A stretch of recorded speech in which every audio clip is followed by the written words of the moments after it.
السلام عليكم ورحمة الله وبركاته. ازيكم حبايبي؟ عاملين ايه؟ يومكم سعادة وهنا بإذن الله. النهاردة معلومة مهمة جدا زي ما احنا متعودين في قناتنا، بنزل ايام فيديوهات فيها معلومات مهمة بتهمك جدا في عمايل الوصفات، وايام تانية بنزل وصفات بمعلومات برضو مهمة واسباب المواد اللي بنحطها على بعضها بالتكنيك اللي المفروض نكون كلنا عارفينه أثناء الطبخ. النهاردة معلومتنا عن السكر. السكر ده يا حبايب قلبي ده الغامق. عايزة أقول لكم في ناس كتير بتشتكي وتقول لي إن لما بنعمل وصفة بتطلع غامقة مننا بسبب يا حبايب، وما بيعرفوش، دايما بيفتكروا إن العيب من الفرن. لا، العيب بيبقى من اول سبب هو السكر اللي انتوا شايفينه اللي هو بيبقى غامق وخشن.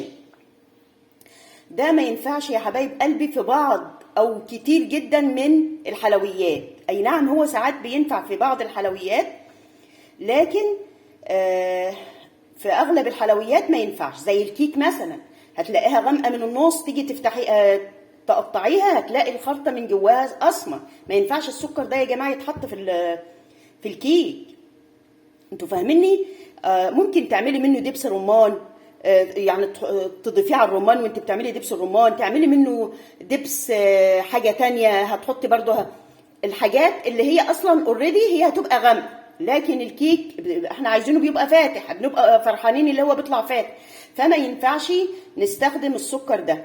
وكمان ما ينفعش ان احنا لما يكون في وصفة فيها سكر بودر نستخدم السكر ده، لانه مهما طحنتيه هيبقى برضو فيه حطرشة بسيطة كده وهيبقى غامق برضو في الوصفة. يا رب اكون فدتكم بالمعلومة دي. ما تنسوش تعملوا لي لايك وشير وسبسكرايب، والسلام عليكم ورحمة الله وبركاته.